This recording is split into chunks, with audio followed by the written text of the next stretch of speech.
অন্যদিকে আজও সৃজিত রায়ের ফ্লোরে কাজ বন্ধ। সেট তৈরির কাজ কিন্তু আজকেও হচ্ছে না, আর কাজ বন্ধ থাকায় বড় লোকসানের আশঙ্কা করছেন। কিন্তু তার পাশে রয়েছে ইতিমধ্যে সৃজিত, তার পাশে পরিচালক অ্যাসোসিয়েশন দাঁড়িয়েছেন। কিন্তু কেন এই রকম অবস্থা, আরো ডিটেইল জানাতে পারবে মানুষ আরো একবার একটু জানতে চাইবো। গতকালও আমরা দেখেছিলাম যে কাজ বন্ধ রয়েছে সৃজিত রায়ের ফ্লোরে, সেক্ষেত্রে কি কারণ, কোথা থেকে সূত্রপাত, আরো একবার একটু জানতে চাইবো। এবং পরিস্থিতি কি স্বাভাবিকের কোন রকম কোন সম্ভাবনা রয়েছে?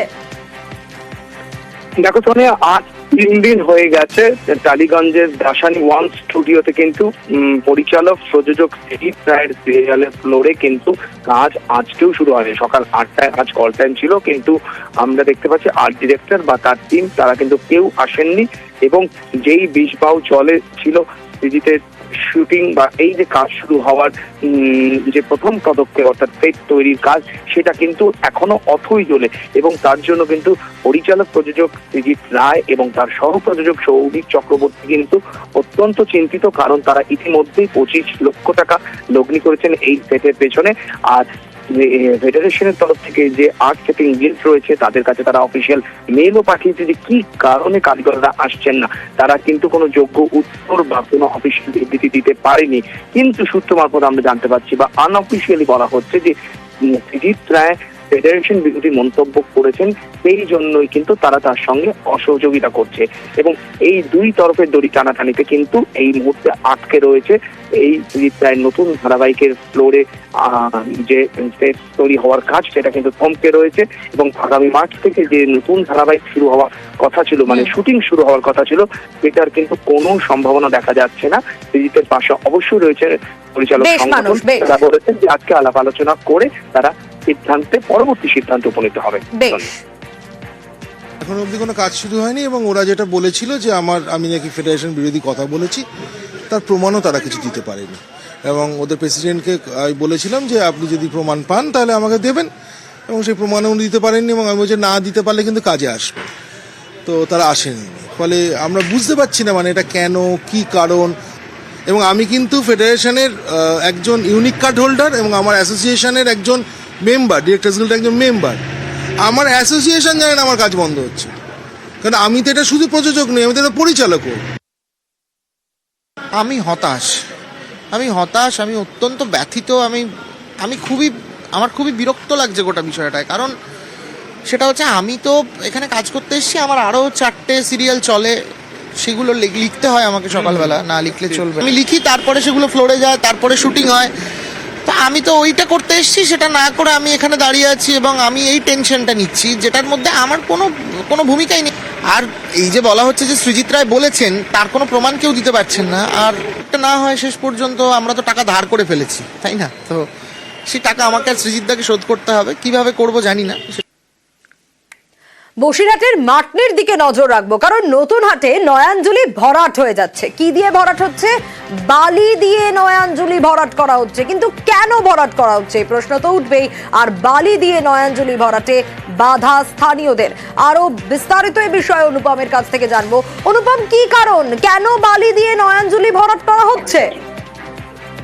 দেখো, এই যে বসিরহাট 1 নম্বর ব্লকের গোছরা পঞ্চায়েতে, সেখানে মাটনিয়া নতুন হাট বলে যে এলাকা, সেইখানে পিডব্লিউডি রাস্তার ধারে একদম নয়নজলি, সরকারি নয়নজলি, সেই নয়নজলি বালি দিয়ে ভরাট করা হচ্ছে। এবং এখানকার স্থানীয় মানুষ কিন্তু সেই নয়নজলি ভরাট করলে এলাকার মানুষের খুবই সমস্যা হবে, সেই জন্য তারা বাধা দিচ্ছে। তার কারণ এই নয়নজলিটা যদি ভরাট হয়ে যায়, তাহলে এই নয়নজলি দিয়ে কয়েক হাজার বিঘা জমির বর্ষাকালে জমির বাঁধা যে জল, সেই জল এখান থেকে সরে, কয়েকটি গ্রামের জল এই নয়নজলি দিয়ে সরে। এবং এই নয়নজলিতে যে জল থাকে, পাট যে চাষিরা পাট চাষ করে, সেই পাট এখানে পচায় এবং তার থেকে পাট তৈরি করে। যে কারণে এই নয়নজলিটা ভরাট করলে প্রচুর মানুষের ক্ষয়ক্ষতি হবে, যে কারণে এলাকার মানুষ সেখানে বাঁধা তৈরি করছে।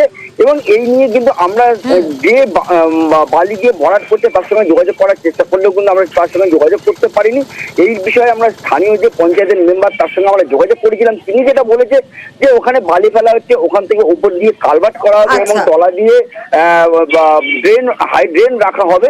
যদি হাই ড্রেন রাখতে গেলে বা হাই ড্রেন করতে গেলে বা উপর দিয়ে কালভার্ট তৈরি করতে গেলে বালি ফেলার যে কোনো রকম আইন নিয়ম আছে কিনা সেই বিষয়ে কিন্তু যথেষ্ট প্রশ্ন উঠছে। 313 দাগের উপরে একটা জলাশয় আছে এবং রাস্তা আছে, আর 312 উপরে যে বাড়ির মালিক সে একটা বড় কনস্ট্রাকশন বিল্ডিং বানাচ্ছে এবং সেই জলাশয়টাকে সে ভরাট করার জন্য কয়েক গাড়ি বালিও ফেলেছে। প্রায় 2-3টি গ্রামের পানি এই জলাশয় দিয়ে নিষ্কাশ হয়ে বিলি পড়ে। কিন্তু এবার চাষের সময় সাধারণ মানুষেরা এখানে পাট ফেলে, আর সেই মালিক এটাকে পুরো বালি দিয়ে ভরাট করে যাচ্ছে। সম্পূর্ণটা সরকারি জায়গা এবং মালিক যে কনস্ট্রাকশন বিল্ডিংটাও করেছে তাও প্রায় 1.5 ফুটের মতন আমাদের এই সাধারণ জায়গায় ধরে নিয়ে করেছে। বন্ধ হলে তখন পিছনের গ্রাম বাড়ি ঘর এরা সব ডুবে যাবে। ভরাট করছে নিচে, বিল্ডিং এর যে বিল্ডিংটা ফাউন্ডেশন করা আছে নিচে, ওই নিচেটা পুরো মাটির উপরে আছে। কিছুটা 1-2 ফুট মতো মাটি দিয়ে কিংবা বালি দিয়ে ভরাট করে তার উপরে ঢালাই দিয়ে 8 ফুট হাই ড্রেন করে পিছনের যে জায়গার মালিক সেই জায়গার রাস্তায় ওঠার জন্য ব্যবস্থা করে দিচ্ছে। সরকারি টাকা খরচা হয় সেখানে নিজের টাকা খরচা করে ড্রেন করে মানুষের উপকার করে দিচ্ছে নিজের জায়গাতে জল দিয়ে। তার ওই দাগের এক সাইড দিকেই সারা পাড়ার সমস্ত এলাকার জল সরে। ড্রেন অবশ্যই থাকবে, জল বন্ধ করে কখনোই কিছু করা সম্ভব না, আর গ্রামের লোক মেনে নেবে না। এবার খড়িবাড়ির ভুলকা ঘাটের দিকে নজর রাখবো, কারণ সেখানে শ্রমিকদের বিক্ষোভ। ভারত সীমান্তে নদী থেকে বালি তুলতে বাধা, শ্রমিক বিক্ষোভের ছবি আপনারা দেখতে পাচ্ছেন। বিশ্বজিৎ মিশ্র রয়েছে আমার সঙ্গে। বিশ্বজিৎ, এখন কি অবস্থা, কি কারণে তাদের এই বিক্ষোভ? তারা কি কাজ হারানোর আশঙ্কা করছেন?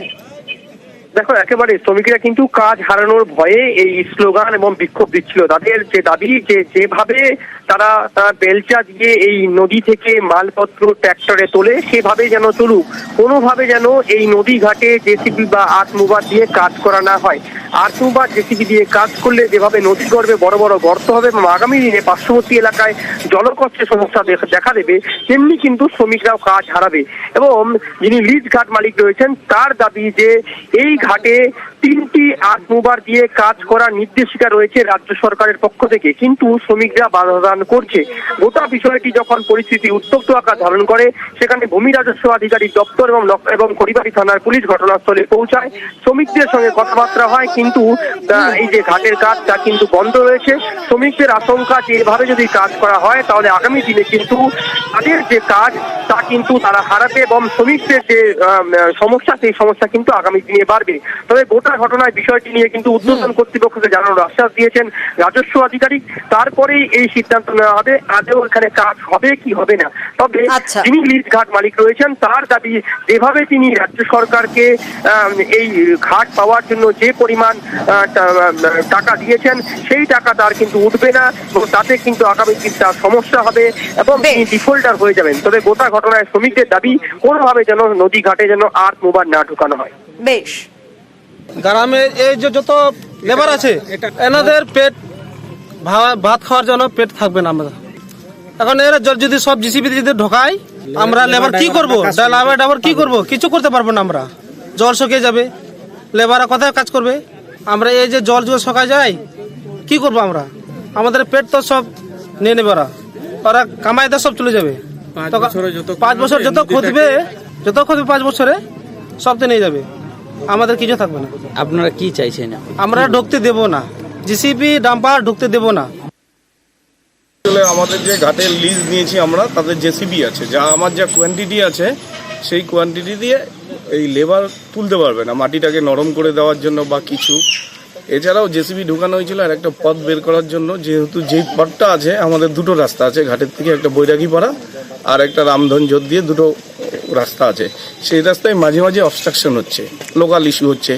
তো লোকাল ইস্যুটাকেও যাতে হালকা হয়, গাড়ি কম চলে, সেই জন্য আমরা একটা নদী টু নদী একটা রাস্তা দিয়ে কিছু গাড়ি বের করার জন্য একটা রাস্তা বের করার জন্য জেসিবিটা নামিয়েছিলাম। তাতে লোকালের প্রবলেম হয়ে গেছে। অ্যাকচুয়ালি লোকাল যে ট্রাক্টরগুলো লোড করতো তাতে আমার লোকাল যে ছেলেগুলো যা কাজ করছে সেই কাজটাই করবে, আমার তাতে কোনো প্রবলেম নেই। কিন্তু আমি যেইভাবে কাজ হচ্ছে, আমি যদি অন্যভাবে কিছু রাস্তা দিয়ে গাড়ি না বের করি তাতে কি হচ্ছে, আমার যা কোয়ান্টিটি আছে, আমি যে পয়সা দিয়ে ঘাটটা নিয়েছি তাতে আমার ঘাট বন্ধ করা ছাড়া আর কোনো উপায় নেই।